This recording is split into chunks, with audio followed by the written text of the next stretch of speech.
आज हम बात करेंगे अंता विधानसभा सीट पर होने वाले बहुप्रतीक्षित उपचुनाव की। ये सीट इस समय सियासी गलियारों में चर्चा का केंद्र बनी हुई है, क्योंकि यहां त्रिकोणीय मुकाबले की पूरी संभावना है। बीजेपी ने मोरपाल सुमन को अपना प्रत्याशी बनाया है, जो 12 पंचायत समिति के प्रधान हैं और सैनी समाज से आते हैं। दूसरी ओर कांग्रेस ने अपने दिग्गज नेता और पूर्व कैबिनेट मंत्री प्रमोद जैन भाया पर दांव लगाया है। लेकिन इस मुकाबले में एक ट्विस्ट लाया है नरेश मीणा ने, जो कांग्रेस से बगावत कर निर्दलीय उम्मीदवार के रूप में मैदान में है।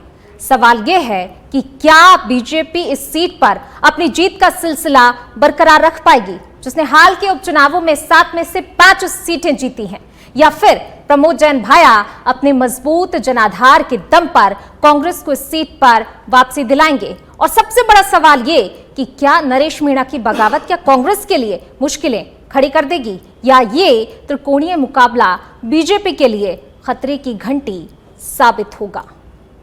तो चलिए इसी पर आज करेंगे चर्चा के लिए हमारे साथ तमाम मेहमान भी मौजूद हैं। उनका परिचय सबसे पहले आपसे करा देती हूं। बीजेपी से हितेंद्र शर्मा जी हमारे साथ जुड़ गए हैं। सर, बहुत स्वागत आपका। कांग्रेस से अपना पक्ष रखेंगे प्रियदर्शी भटनागर जी। सर, आपका भी बहुत स्वागत है। सबसे पहले हितेंद्र जी, मैं आप ही के पास आना चाहूंगी। इस बार ऐसी क्या वजह रही? देखिए, बीजेपी हमेशा से हर चुनाव में आगे रहती, लेकिन इस बार प्रत्याशी का ऐलान करने में इतनी देर कर दी।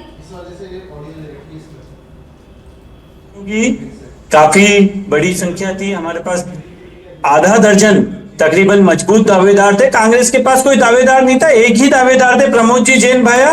तो जो एक ही व्यक्ति टिकट मांग रहा है उसी को टिकट देना था। उन्होंने किसी को टिकट मांगने का भी मौका नहीं दिया। नरेश जी बार बार कह रहे थे कि मेरा पुराना कांग्रेसी परिवार है, मैं कांग्रेस विचारधारा का व्यक्ति हूं, मुझे भी टिकट मांगने का अवसर दिया जाए, मगर टिकट मांगने का भी किसी को अवसर नहीं दिया गया। हमारे यहाँ सबके लिए अवसर था, सबको अपनी बात कहने का पूरा अधिकार था। सब नेताओं ने मिल बैठ करके एक बहुत बढ़िया जमीनी व्यक्ति को, स्थानीय व्यक्ति को वहां पे उम्मीदवार बनाया। हमारे प्रत्याशी वहां पे अभी वर्तमान में पंचायत समिति के प्रधान है, बहुत साफ सुथरी उनकी छवि है, युवा प्रत्याशी है। इन सब चीजों को देखते हुए मुझे पूर्ण विश्वास है कि डबल इंजन की सरकार पर अंता की जनता दोबारा मोहर लगाएगी और भारतीय जनता पार्टी को वहां पे सेवा करने का पुनः मौका मिलेगा। बिल्कुल, देखिए जिस तरीके का आपका इतिहास रहा है, जाहिर सी बात है आप आश्वस्त होंगे। चलिए प्रियदर्शी जी, मैं आपके पास आना चाहूंगी। देखिए, बीजेपी ये कह रही है कि कांग्रेस के पास कोई दावेदार नहीं था, इसलिए कांग्रेस को जो है प्रभुलाल भाया को ही मैदान में उतार दिया है। जो प्रमोद जैन भाया, माफ कीजिएगा, प्रमोद जैन भाया को चुनावी मैदान में उतारा है। लेकिन जिस तरीके से जो है आपने पहले ऐलान कर दिया, क्या इस बार कांग्रेस आश्वस्त है कि प्रमोद जैन को जो उतारा है, क्या वो उस भरोसे पर खरे उतरेंगे जिस तरीके से चुनावी मैदान में आपने उन पर भरोसा जताया और बीजेपी से पहले अपने प्रत्याशी को चुनावी मैदान में उतार दिया है?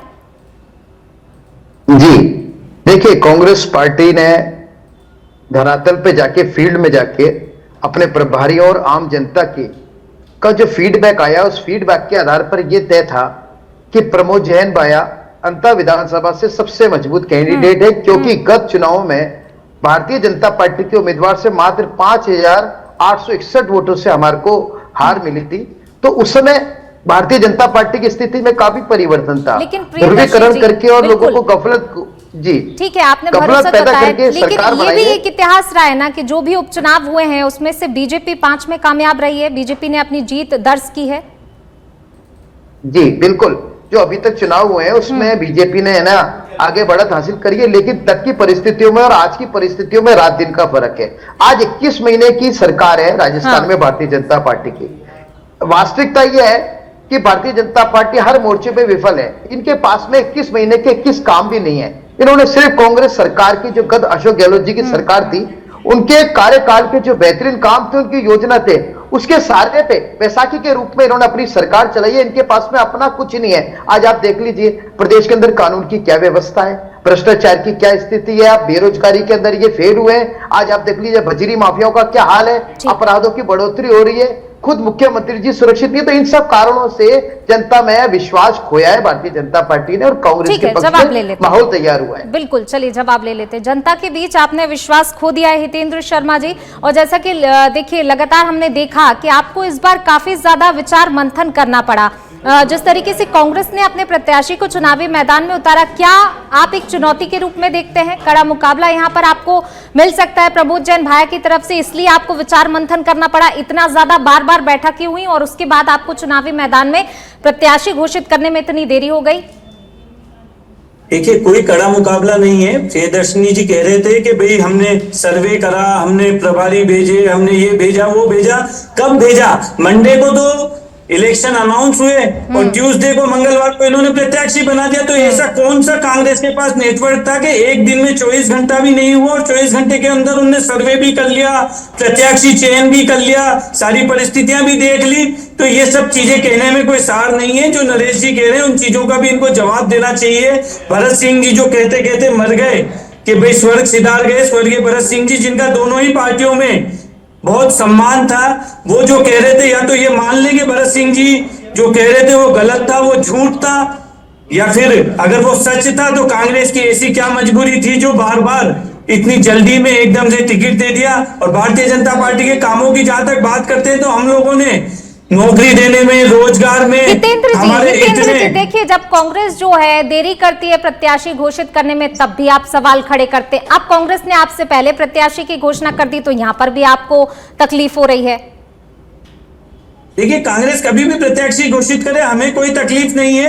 हम सिर्फ बता रहे हैं कि वहां पे लोकतंत्र नहीं है। जो राहुल गांधी जी कहते थे कि जिसकी जितनी संख्या भारी है उसकी उतनी हिस्सेदारी, तो हिस्सेदारी नहीं है। जिनकी संख्या नहीं है उनकी हिस्सेदारी है और जिनकी संख्या है उनकी कोई हिस्सेदारी नहीं है।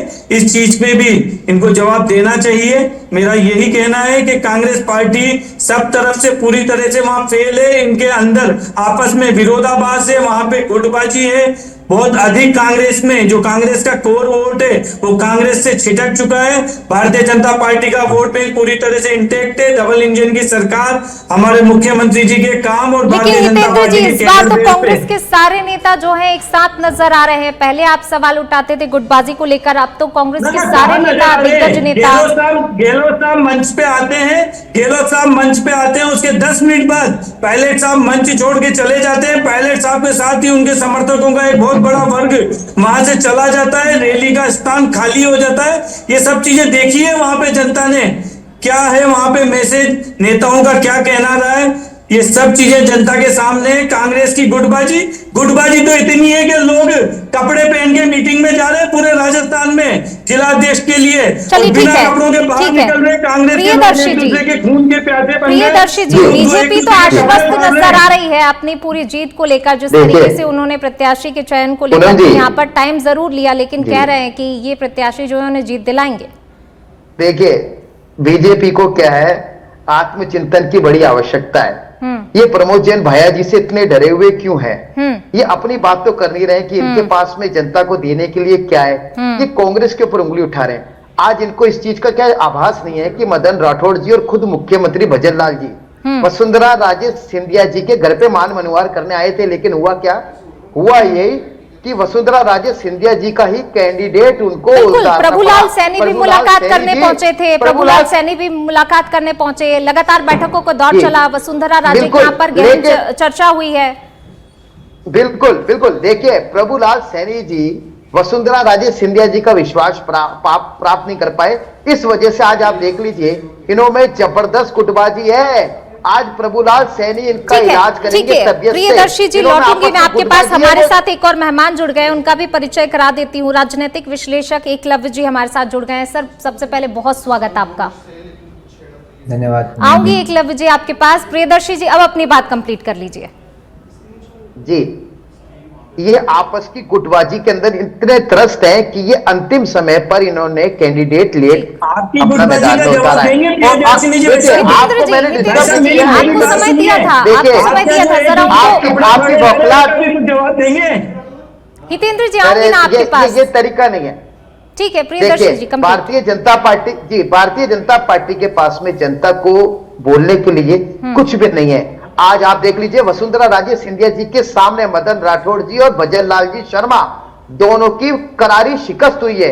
उन्होंने अपना कैंडिडेट लेकर आए, इसलिए संगठन और सरकार इस कैंडिडेट के खिलाफ काम करेगी, प्रभुलाल सैनी खिलाफ काम करेंगे। और उसके विपरीत सबसे बड़ी बात जो है कि ये एक सामान्य सीट पर है। सामान्य सीट है जिस पर भारतीय जनता पार्टी ने आज तक सामान्य वर्ग का कैंडिडेट नहीं उठाया, इसलिए भारतीय जनता पार्टी का जो कोर वोट कहलाता ठीक है। है ब्राह्मण समाज, उन्होंने शुरू चलिए से आओगे बगावत प्रियदर्शी करी हुई है जी, कि इस बार अगर एकलव्य जी, जिस तरीके से यहाँ पर प्रत्याशियों की घोषणा की गई है, इस बार कहीं ना कहीं बीजेपी ने देर कर दी, काफी ज्यादा विचार मंथन की आवश्यकता बीजेपी को पड़ी है। क्या आपको ऐसा लगता है कि कांग्रेस से जो प्रत्याशी हैं चुनावी मैदान में प्रमोद जैन भाया, वो कड़ी टक्कर दे सकते हैं और इसलिए कहीं ना कहीं बीजेपी को बहुत ज्यादा विचार मंथन की जरूरत पड़ी इस बार प्रत्याशी का ऐलान करने में? देखिए पूनम जी, कौन पहले अपना कैंडिडेट सेलेक्ट कर लेता है या कितना जल्दी और कितना लेट करता है, इससे तो तय होता नहीं है कि चुनाव कौन जीतेगा। और यदि अगर विचार और इसमें कोई डाउट नहीं है कि प्रमोद भाया जो हैं वो एक स्ट्रॉन्ग कैंडिडेट हैं, तो यदि अगर विचार और मंथन करके बीजेपी ने, मतलब मेरे ख्याल से जल्दी कैंडिडेट मैदान में उतारने से भी ज्यादा इंपॉर्टेंट होता है कि एक मजबूत कैंडिडेट को उतारा जाए, और वही भाजपा ने किया है। देखिए जहां तक गुटबाजी की सवाल है, ये देखिए दोनों ही पार्टियों पे आरोप लगते रहते हैं, लेकिन देखिए पूनम जी साफ बात है कि लोकतांत्रिक व्यवस्था में ऐसा ही होता है, सब अपने अपने लीडर्स को एक तरह से उनके जो कार्यकर्ता होते हैं या उनके जो सपोर्टर्स होते हैं वो उनको आगे बढ़ाने की कोशिश करते हैं। अभी माननीय कांग्रेस प्रवक्ता जो हैं वो प्रियदर्शी जी बात कर रहे थे गुटबाजी की। अब आप बताइए, जो वहां पे नामांकन सभा हुई वहां पे क्या अशोक गहलोत जी ने मतलब वहां पे एक तरह से स्पष्ट किया कि ये तो मेरी चॉइस है, लेकिन साथ में वो किसको साथ में लेके गए थे? मुरारी लाल मीणा जी को लेके गए थे। रामकेश मीणा जी को भी तो लेके जा सकते थे ना। तो दिखाना ये था कि मैंने ये तय तो किया है क्योंकि दिल्ली दरबार में मेरी ज्यादा बड़ी पहुंच है, और वहां पे जो सब एक बहुत बड़ा इंपॉर्टेंट वोट बैंक है मालियों का, उस पे मतलब मेरी पकड़ है। लेकिन अगर पता है कि कठिन चुनाव है तो कहीं हार गए तो सचिन पायलट जी के गुट पे फोड़ दूंगा, ठीक रहा, इसलिए वो मुरारी लाल मीणा जी को लेके गए। लेकिन सचिन पायलट जी ने भी अपना पलड़ा झाड़ लिया कि भाई ये मेरी चॉइस नहीं है, ये चॉइस जो है ये डोटासरा जी की और अशोक गहलोत जी की चॉइस है। उसी तरह से डोटासरा जी ने भी जो अपनी बात करी, हालांकि मैं उन्हें पर्सनली जो है एक बहुत दबंग और मुखर अध्यक्ष मानता हूं, लेकिन उन्होंने भी जो बातें वहां पे कुछ कही, मतलब वो अध्यक्ष की गरिमा से थोड़ा हटके थी कि मतलब जो यहाँ पे उपस्थित नहीं है, जो नहीं लगेगा समझो उसकी पार्टी से छुट्टी और इस तरह की। तो देखिए सारे लीडर्स मैं समझता हूं कि अपने अपने जो सपोर्टर्स होते हैं उनको एक तरह से प्लीज करने के लिए अपनी बातें रखते हैं, लेकिन इंपॉर्टेंट यह है कि जब एक बार कोई तय हो जाए तो उसके बाद सारा संगठन एक साथ उसके पीछे लग के वो चुनाव लड़ता है, और मैं समझता हूं कि वही होने भी वाला है। जहां तक बीजेपी का सवाल है, ये एक बहुत इंटरेस्टिंग बात है पूनम जी, कि ये तो मानना पड़ेगा कि बीजेपी में पर्ची और पर्चा लीक नहीं होता है। आप देख लीजिए कि जितने भी संभावित नाम चले, नाम जो निकल के आया, नंदलाल सुमन जी की बात जरूर हो रही थी, लेकिन मोरपाल सुमन जी की तो कहीं दूर दूर तक बात नहीं हुई थी। तो बीजेपी में पर्चा लीक नहीं होता है। क्या कहेंगे हितेंद्र जी? देखिए ये बिल्कुल सच है। हमारे यहाँ पे सब लोग मिलके सामूहिक रूप से कोई निर्णय करते हैं, और जब तक निर्णय नहीं होता है तब तक वो विषय कहीं बाहर नहीं आता। हम लोग एकजुटता के साथ पूरा चुनाव लड़ रहे हैं। वसुंधरा जी उस क्षेत्र की बड़ी नेता है, पूरे प्रदेश की बहुत बड़ी नेता है, वहां पे उनके पुत्र सांसद हैं, इस वजह से उनके साथ मिलकर ये निर्णय होना था। और सभी निर्णय हमारे यहाँ सब लोग सामूहिक रूप से करते हैं, पूरा कोर ग्रुप बैठ के सब अपनी अपनी राय रखते हैं। मैं तो ये पूछना चाहता हूं कि भाई कांग्रेस में पायलट साहब खुद मंच पे आकर ये कह गए कि सुखजिंदर जी रंधावा और डोटासरा जी ने इनको टिकट दिया है, गहलोत साहब अपनी अलग से कुछ कह गए, वो सब अपना अपना मैसेज दे गए अपने अपने वर्ग को और वोट विशेष को कि भाई ये मेरा कैंडिडेट नहीं है, ये फलाने का कैंडिडेट है, ये उसका कैंडिडेट है। हमारे यहाँ पे कैंडिडेट भारतीय जनता पार्टी का होता है, कमल के फूल का होता है, कांग्रेस में कैंडिडेट व्यक्ति विशेष का होता है। ठीक है प्रियदर्शी जी, इस चीज का जवाब आपसे लेना चाहूंगी, और साथ ही एक और सवाल कि क्या अब जो है कांग्रेस के लिए यहाँ पर दोहरी चुनौती है, एक तरफ बीजेपी के जो उम्मीदवार हैं मोरपाल सुमन और दूसरी तरफ निर्दलीय प्रत्याशी जो हैं नरेश मीणा, वो क्या अब चुनौती बन रहे हैं कांग्रेस के लिए? रहा ये मुश्किल हो चली है अब? देखिए कांग्रेस पार्टी और कांग्रेस का कैंडिडेट अंता विधानसभा में हम बहुत मजबूत स्थिति में है। उसका कारण सबसे पहली चीज तो ये है कि वहां पर जो जातीय समीकरण है उसके अंदर जाट, मुस्लिम, ब्राह्मण, गुर्जर, एससी, इनका तो सीधा हमारे को समर्थन है, सीधा हमारे को इसका सपोर्ट मिल रहा है। उसके साथ साथ के अंदर आप देख लीजिए मीणा समाज के जो परंपरागत वो हमारे वोट हैं वो हमको मिलेंगे। उसके साथ में जो भारतीय जनता पार्टी की नुकसानदायक बात है वो ये है कि प्रभुलाल सैनी जी माली समाज के वोटों को भीतरघात करेंगे, क्योंकि वो भारतीय जनता पार्टी से नाराज है। इन जातीय समीकरण के आधार पर तो भारतीय जनता पार्टी हमारे सामने कहीं टिक नहीं रही है। उसके अलावा जहां तक पर्चा लीक होने की बात है तो ये पर्चा कई दिन पहले लीक भी हो गया था और भ्रष्टाचार की भेंट भी चढ़ गया था। उनसे टिकट दिलाने के नाम पर साइबर क्राइम को लेकर उन्होंने रिपोर्ट भी दर्ज कराई है, तो वो दौड़ में थे और उनको टिकट दिलाने के नाम पे किसी ने पैसे भी ले लिए, उन्होंने रिपोर्ट भी दर्ज कराई थी। तो ये पर्चा लीक होकर भ्रष्टाचार की भेंट चढ़ गया, जो भारतीय जनता पार्टी की राजस्थान की पहचान है। आज आप देख लीजिए 21 महीने में इनका जो जनता त्रस्त है, एक घोषित बिजली कटौती है, पानी की कमी है। उसके अलावा आप देख लीजिए बरसात के दौरान पूरा राजस्थान को उन्होंने बाढ़ के हवाले कर दिया।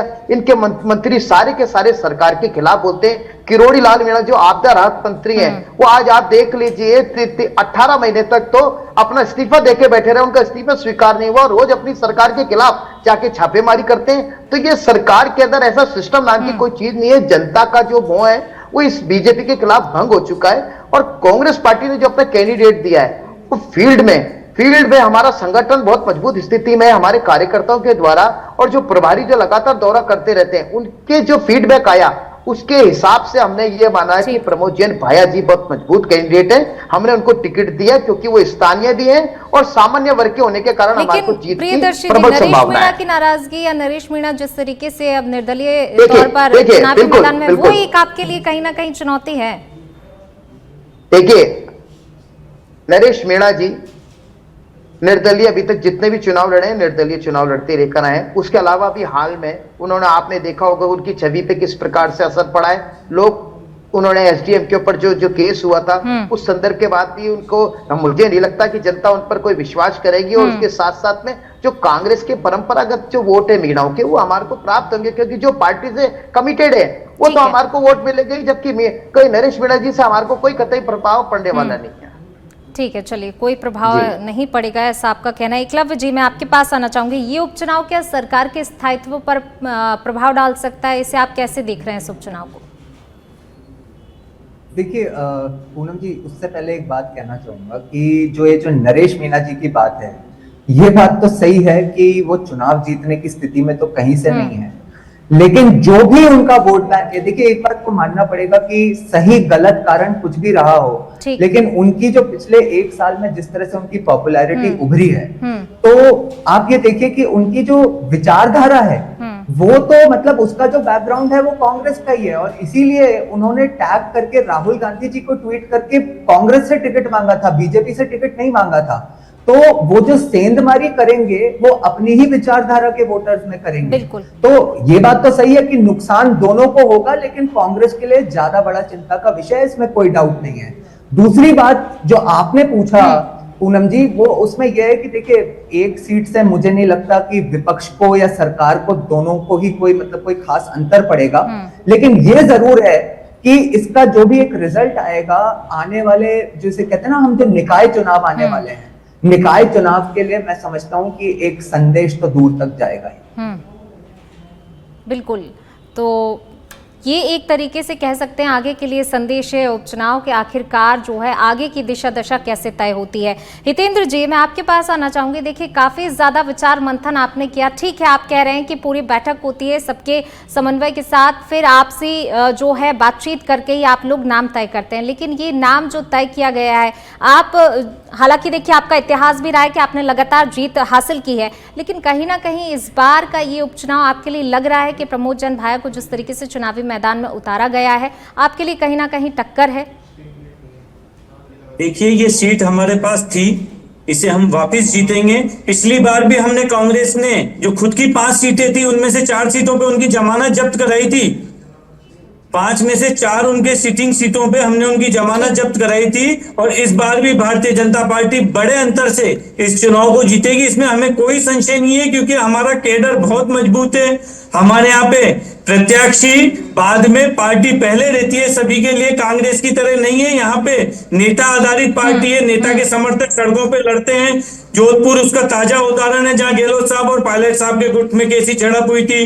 बूंदी में चांदना जी और गुंजल साहब के बीच में झड़प हुई, कोटा में गुंजल साहब और धारीवाल के बीच में झड़प हुई, और ये कोई छुप के नहीं होता कांग्रेस में, सब कुछ सार्वजनिक रूप से सबके बीच में होता है। हमारे यहाँ इस तरह की कोई स्थितियां नहीं है, हम सब लोग एकमुखी होकर चुनाव लड़ते हैं, जनता के बीच में जाते हैं और जनता इस चीज को। तरीके क्या रही है? प्रभुलाल सैनी जी जो गए थे वसुंधरा राजे जी से मुलाकात करने, लेकिन कहीं ना कहीं जिस तरीके से उनका नाम चल रहा था, लेकिन जो नाम चल रहे थे वो है नहीं, और आपने नाम किसी और का ही तय कर दिया, तो ये नाराजगी। मोरपाल जी ने टिकट की दावेदारी मोरपाल जी ने करी थी।